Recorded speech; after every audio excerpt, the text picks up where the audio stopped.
Welcome to Small Town Whispers, where history, folklore, and the paranormal collide. I'm Bethany Yucuis Borden, and I lived in Watseka, Illinois from 1988 to 1999. For over a decade, I walked the same streets, saw the same houses, and even had friends connected to the story we're about to dive into.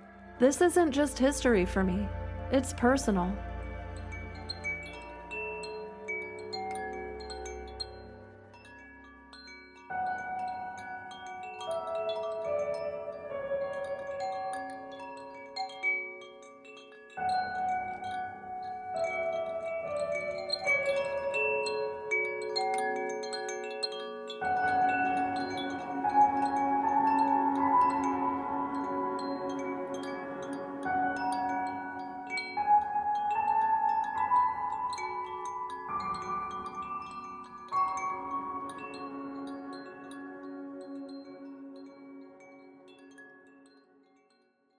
Hello everyone! I'm glad you made it back to another episode of Small Town Whispers. If you're here for the first time, you will probably want to go back to episode 1 and start from the beginning. I am reading excerpts from the book Watseka each week, and you will be thoroughly confused if you jump in today. There are also some very gripping and authentic Porchlight stories throughout this series, including the fantastic storytelling of paranormal investigator and fellow podcaster Tom Stewart on last week's episode. Did you happen to hear anything extra in our interview? Listen close here. But when we would go into those bushes, that dog would refuse to come in there, no matter what, whether his owner was calling him or not. Did you hear a dog bark? I must have listened to that 20 times while I was editing. I know it wasn't my dog, and it's right in the middle of his word, so I didn't think it was something on his end. He did confirm after I sent it to him that he did in fact hear a dog barking and does have a ghost dog in his house. It actually hangs out a lot in the basement where he records. We were just trying to get some stories, but looks like we might have created one more. That dog would refuse to come in there, no matter what, whether his owner was calling him or not. I'm still so grateful for every interaction I have with people by doing this podcast. I've been researching this topic since I did my senior paper on the paranormal in high school. I spent many hours in the library at WCHS reading every book they had on the topic. I don't recall that many, actually. I'd love to get my hands on that paper. There is so much on this earth that we don't understand, and I'm glad to be aligning with other people who are willing to explore the possibilities and share their experiences. If you have a story to share, don't forget to email us at porchlightwhispers@gmail.com or reach out to us on the Small Town Whispers Facebook page. Now back to the story. It took everyone in the family about 3 days to adjust to Mary being back home. The boys occasionally called her Rancy, and she would correct them. For the most part, Mary made it easy to believe it was her in there with all her prior knowledge of Watseka and the Roth family. Nervy's husband Henry had to admit she seemed to be Mary, but he was still wary of Asa's decision to let Larancy Venom move in. He wasn't the only one in town that thought this way. Many agreed that this new doctor must be up to something. How did he convince Colonel Peters that Larancy Venom should remain free to roam the town? The doubters included Lavinia Durst. She and her gossiping partner Sarah Thayer could not understand the decisions being made, and were already conspiring about getting Reverend Baker involved. Dr. Stevens visited Asa at his office to check in about Mary, and received a very good report. Mary was quickly becoming part of the family again. The only concern was that she wouldn't eat a bite or drink a sip of anything. She claimed she still takes her tea in heaven. It bothered their housekeeper Charlotte the most. Dr. Stevens assured him this was okay, and that he felt confident enough to leave Watseka and go home for a while. Mary had assured him she would be in Larancy's body for about 3 months. The doctor quietly left town so as not to upset Mary. The day after the doctor left town, Tom, Lorinda, and Henry Venom paid the Roth family a visit.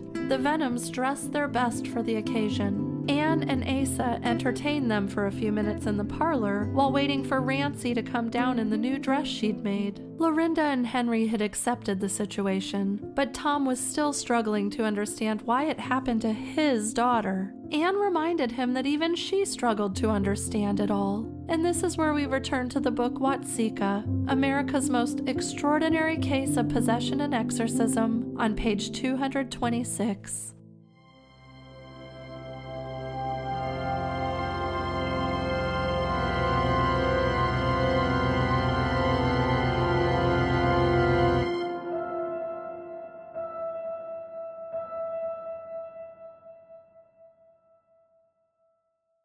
Everything is just so beautiful, she gushed as Anne rose to meet them. I never saw such a beautiful house in all my born days. And look, Tom, there's a fireplace with tiles around it. Oh, I always said I wanted to have a fireplace with tiles, just like that one. Didn't I always say that, Tom? Tom grunted and shook hands with Asa. Then he introduced Henry to Mrs. Rolfe. Minerva's husband was not there. The boys had been sent to their room while the visit took place. Asa didn't want any more confusion than was necessary. Lorancy is still upstairs in her room, Anne explained. We've been working on a new dress, and she's going to wear it tonight. She shouldn't be too long. Please take a seat, Mrs. Venom. Why don't you sit here on the sofa with me? And Mr. Venom, you can take that chair next to Mr. Rolfe. Master Venom, you can pull that chair up next to your father's. Men always have things to talk about, don't they, Mrs. Venom? She smiled. They talk more than us women, Lorinda agreed. But you'd never get them to admit it. And they say we gossip. She leaned back on the sofa, getting the feel of the softness of the horsehair under the red velvet. She liked anything that smacked of elegance. You sure have a nice place, Mrs. Rolfe. You sure do. Thank you, Anne said. Then, I know you are worried about your daughter, but you needn't be. She is fine. Perfectly fine. You mean she is Rancy again? Tom asked harshly. Or does she still think that she's your girl?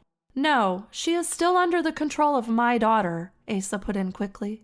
It's not that she thinks she's my daughter, Mr. Venom. She is my daughter. At least in her mind. The body is still your daughter, but the mind that powers that body belongs to my daughter.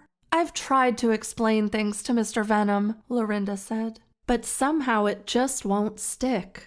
I had a long talk with that nice Dr. Stevens. He came by the house before we left and explained what was happening in great detail. Mr. Venom, unfortunately, wasn't home that day. I wish he had been. Maybe he could understand things better. I understand things, but I don't know why they are happening to our Rancy. He waved a hand at Lorinda before she could continue. I know that Rancy is sick in the head and sick in the body, and that your daughter came from Spirit Land and took her over, and will be with her till she's cured and can be her old self. I know all that. What I don't know is why. Why? Why what, Mr. Venom? Why it had to happen to our girl? Why, with all the girls all over the world who get sick, did this thing of your daughter coming in have to happen to her? Why was Rancy chosen? What is so special about Rancy that this should be happening to her? Is she becoming some kind of Catholic saint or something? I don't think any of us can answer that, Mr. Venom, Asa said. We don't any of us understand the workings of the spirit world. It's something we just have to accept. Tom was adamant. I can only accept what I understand. If it ain't before Pa's eyes where he can touch it, he won't buy it, Henry said. But I know what Pa means. He means, when I need you to explain myself, Master Henry, I'll ask you. Tom was getting embarrassed. Don't need no kid of mine telling the world what I'd think just after I've gotten through saying it. Sorry, Pa. Anne got up from the sofa. I'll go and see what's taking Lorancy so long. I can understand you perfectly, Mr. Venom. It is very difficult, even for Mr. Rolfe and myself, to understand the whys of spirits and the things they do. Even more difficult for us to understand why they waste time on us imperfect mortals. But they do. I believe that they do. Dr. Stevens has seen much more than I have, and he is convinced that spirits are operating in the human realm all the time. And Dr. Stevens is a learned man. You'll surely agree, won't you? Yes, I do. He is a good man. and he saved Rancey's life. I'll always be grateful to him for that. If it hadn't been for him, she'd be locked up over in Springfield this very minute. There were footsteps on the stairs. "Oh, I think your daughter is coming down now," Minerva said. Then she called, "Mary, is that you?" "Yes, Nervy." "We're in here, in the back parlor." Rancey came in through the double doors to the parlor. "Oh, Ma," she said, looking at Anne. "Just see how nice the dress fits. It really is—" Then she stopped. "I'm sorry. I didn't know we was having company." "We ain't company, child. We're family." "Yeah," Henry added. "How you doing, Rancey?" Rancey looked at them. "I'm sorry, but I don't think we've been introduced. Pa, are these folks new neighbors?" "These are the Venoms," Asa said. "Mr. and Mrs. Venom, and this here is young Henry Venom." "Aw, come on, Rancey," Henry said. "Say hello to Ma. She's been looking so forward to seeing you." Rancey passed a hand over her forehead. "My name is not Rancey, or whatever you called it. My name is Mary Roth. I hate to be insistent, but I wish people wouldn't keep getting us mixed up." She walked behind Anne's chair, standing there with one hand on her shoulder. "This keeps happening all the time, and it's wearying." Lorinda started searching her bag. She was about to have the sniffles and wanted her handkerchief near. "Rancey, honey, don't you recognize your own Ma?" "Of course I do. This is my ma, this lady right here." "And I suppose he's your pa?" Tom asked, pointing to Asa. "Of course he is. My pa is Mr. Roth, the lawyer." "And me? Who am I?" Henry asked. "You? What kind of funny game is this? You were just presented to me as named Henry, so I suppose you're Henry. And to make the circle complete, that lady is Mrs. Venom, and he is Mr. Venom, and that lady over there is my sister Nervy Alter. And I am Mary Roth." She added that last bit with a note of finality to her voice, hoping this name business would be finished. "She is still bewitched," Henry said. "There is nothing of witchcraft here, young man." Asa spoke up quickly and loudly. "I don't want that kind of talk used in this house. Your sister Rancey has gone away from her body, and my daughter Mary has taken over for a few weeks. It has nothing to do with witchcraft." Then he lowered his voice. "I'm sorry, but people must understand the difference. Especially you people. Especially Rancey's family. You people must understand. If you don't, it will just make matters worse and take Rancey that much longer to get better." "If she gets better," Tom remarked. "She will," Anne assured him. "How do we know?" The end of Lorinda's nose had turned pink. "It looks like she is getting worse instead of better." "Worse?" Minerva said. "Well, before she was out of her mind, but she was still Rancey. Now she's out of her mind and her body, and she's somebody else. Don't you call that getting worse?" Rancey's voice was startlingly loud. "No, I don't. Can't you people understand that Rancey is being helped? Can't you get it through your heads that she is being cared for? Is your ignorance about the working of spirit that dense that you cannot fathom what is taking place?" "Don't you call your ma ignorant," Tom shouted. "And don't you shout at me either. Your wife is not the only ignorant one in your household. And if you had tried to understand your daughter and given her love, she might not be in this situation right now. But you locked her in a room and even kept her tied to the wall like some animal. When she needed compassion, you gave her chains." "Please, Mary," Anne reached up to comfort the girl. "You mustn't speak to the Venoms in that tone of voice. They didn't know what they were doing. They're sorry." "Now they're sorry? They are only sorry that their daughter didn't die. They can understand physical death, but can't fathom the kind of spirit rest Rancey is having. If they could have locked her up or buried her in the ground, then they would have understood. But they are lacking in many human qualities, and one of them is compassion." "Maybe it would have been better if you had died," Tom yelled. "Then it would all have been over. You would have been 6 feet under and your ma would have suffered, but she'd have gotten over it. Alive and crazy like you are now is even worse than being dead." Mr. Roth stood up. "Really, Mr. Venom, I cannot permit you to talk that way in my home. We have taken your daughter in to give her protection while she is being healed. Can't you understand that?" Tom turned on him. "And who asked you to take her in? You did, sir. You came to my office and asked me to take her to my home. Only after that Mary thing inside her kept insisting on it. Tom was still shouting. She kept up that yammering till we had to agree. That yammering, as you call it, was the only way I could take the body out of that negative environment. In a flash, Tom was over beside her. And I should have taken a switch and beat the piss out of your negative environment, young lady. This is all play acting, and I won't have no more of it. You're coming back home with me. He reached out and grabbed her arm. You're coming back to your own house where you belong. Lorancy stared at his fingers. Take your hand off me, mister. You get your things and let's get out of here. You don't belong here. Take your hand off me. Lorinda talked through the tears that were falling faster now. Rancy, do as your pa says. Don't get him riled up. Please. And don't get me riled up. The girl reached across and grabbed Tom Venom's stout fingers with her own. They came down on him like steel claws, pulling his hand away and flinging it aside. He looked at his hand, stunned by the unexpected strength and the pain. God damn you, girl, he shouted.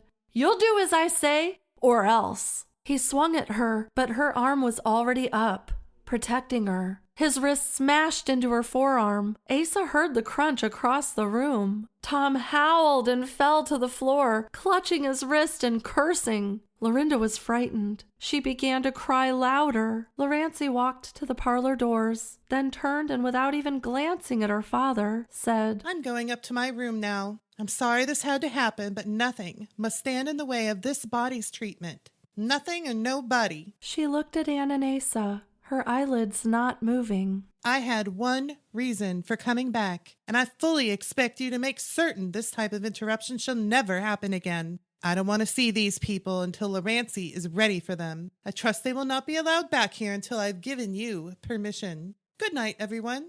As they heard her footsteps ascending the stairs, Lorinda began sobbing. My baby, my own baby girl. She doesn't want me anymore. Oh my God, Tom. Rancy doesn't love us anymore. In the days that followed, some of the townspeople who had known Mary came to call. It was more curiosity than friendship. They all wanted to see the girl that looked like Lorancy Venom, yet talked like Mary Roth. None of them were disappointed.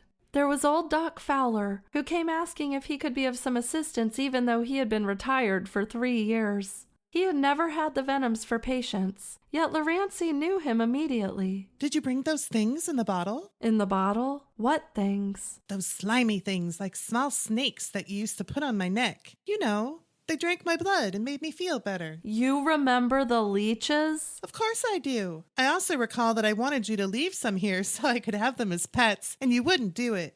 You said they cost too much money and had to come through the rebel lines up the Mississippi. Good heavens! That's right! I'd forgotten that. In order to get them during the war, I had to have a friend send them from New Orleans by riverboat. Extraordinary. That's what they've all been saying. Everyone seems to think it's so strange that I have a memory at all. You know, I bet I recall things that other people have already forgotten. My memory always was good, wasn't it, Ma? Anne nodded. Mary never forgot a face or a birthday or a street number. I never bothered to write things down that I wanted to recall. I'd just tell them to Mary, and she'd have the information whenever I needed it. Well, the way I hear it, the Venom girl didn't have no great shakes at recall. At least that's what the teachers are saying anyways, the doc said. That's true. That girl wasn't the brightest when it came to her books. But she was young and didn't have no real training at home like I did. My ma taught me to read when I was hardly 5 years old.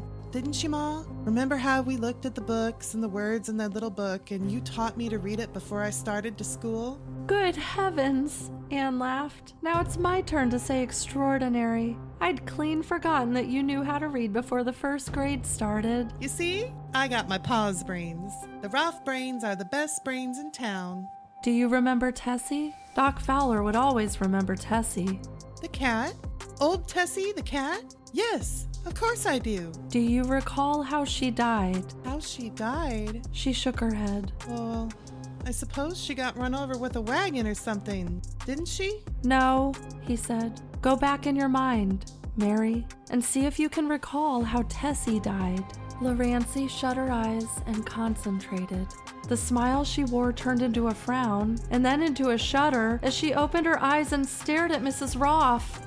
Ma, now I recall how Tessie died. Oh, Ma, I'm so sorry. I didn't mean to kill Tessie. I loved that cat as much as anyone did.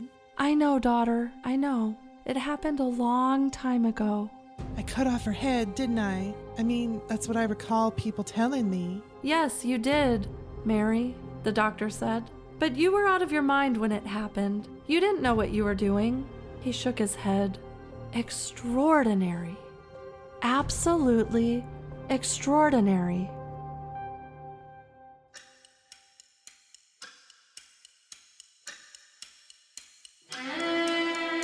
Now, join me under the porch light, the place where memories meet the present and voices from the past still linger in the dark. Tonight, we listen, not to the pages from a book, but to the people who have felt the unexplained and found the courage to share it. Welcome to Porchlight Whispers.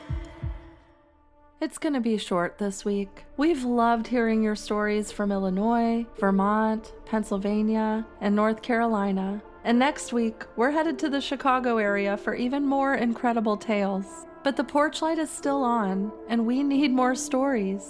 If your hometown has a mystery, a ghost story, a family legend, or an unexplained moment, send it our way and step into the Porchlight with us. You can email us at porchlightwhispers@gmail.com or send us a message on our Small Town Whispers Facebook page. I want to send a genuine thank you to everyone who's already contributed and listened. If you don't have a story yet, maybe it's coming. Pay attention. That was this week's edition of Porchlight Whispers. Do you have an experience of your own to tell? We want to hear your stories. Share your experience and let your small town whispers become part of ours. And with that, the porchlight dims, but the whispers stay with us. Join us again next time when another voice steps into the light.